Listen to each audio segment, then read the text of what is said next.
आज बीजेपी ने राहुल गांधी और ममता बनर्जी को जवाब दिया। बीजेपी के सांसद सुधांशु त्रिवेदी ने कहा कि एसआईआर पर सवाल उठा रही ममता बनर्जी और राहुल गांधी को बांग्लादेश के बॉर्डर पर जाकर देखना चाहिए। वहां की तस्वीरें देखने पर पता चल जाएगा कि देश को एसआईआर की जरूरत क्यों है। 2005-6 में उस समय असम के गवर्नर ने एक जगह पर यह बोला था कि तकरीबन 5000 लोग प्रतिदिन आते हैं।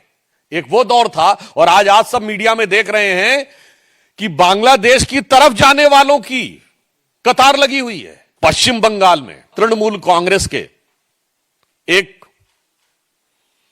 बूथ लेवल एजेंट जमीरुल इस्लाम मुल्ला पर यह आरोप लगता है कि वो सीधे बूथ लेवल अधिकारी को फोन पर धमका रहे हैं। हम देश के सामने यह पूछना चाहते हैं कि यह परिस्थिति क्यों उत्पन्न हो रही है।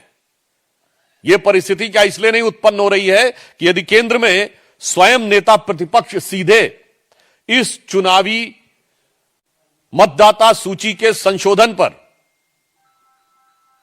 अनर्गल निराधार आरोप लगाएंगे और पश्चिम बंगाल की मुख्यमंत्री उसके ऊपर निराधार आरोप तो छोड़िए परोक्ष रूप से भड़काने वाले बयान देंगी। इस ढंग की बात कहना यह साफ दर्शाता है कि संवैधानिक व्यवस्था चुनाव को पारदर्शी रूप से होने देने के प्रयास में सबसे बड़ी बाधा अगर कोई है तो यह इंडी गठबंधन के दल है। बांग्लादेश बॉर्डर पर ग्राउंड रियलिटी क्या है यह भी आपको दिखाता हूं। एसआईआर के डर से हजारों बांग्लादेशी घुसपैठिए वापस जाना चाहते हैं।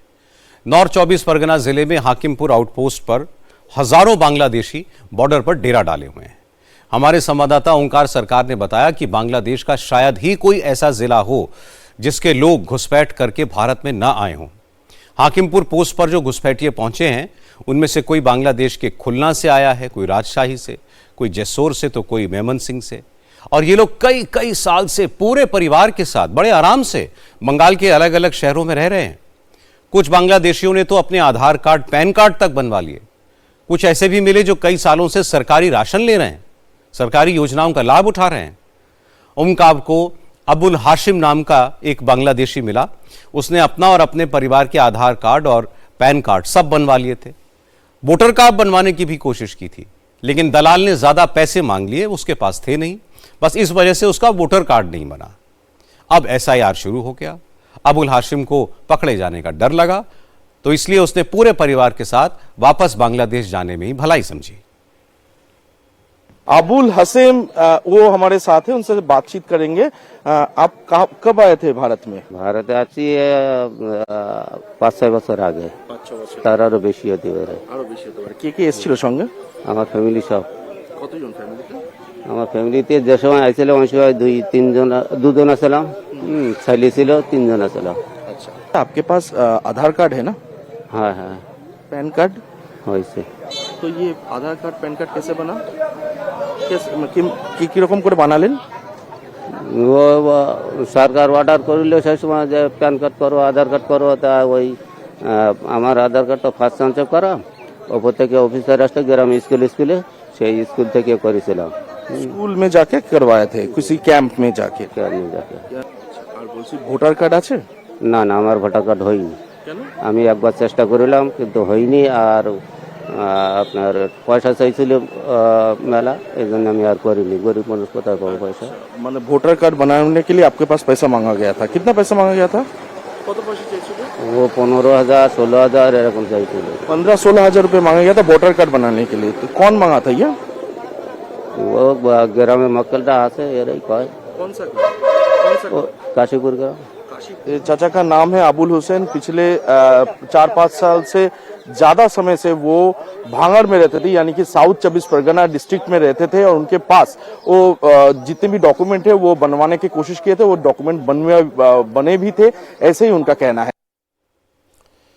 बंगाल से बड़ी तादाद में बांग्लादेशी नागरिकों की वापसी की खबरें सुनकर आज पश्चिम बंगाल के गवर्नर सीवी आनंद बोस ने भी बॉर्डर के हालात का जायजा लिया।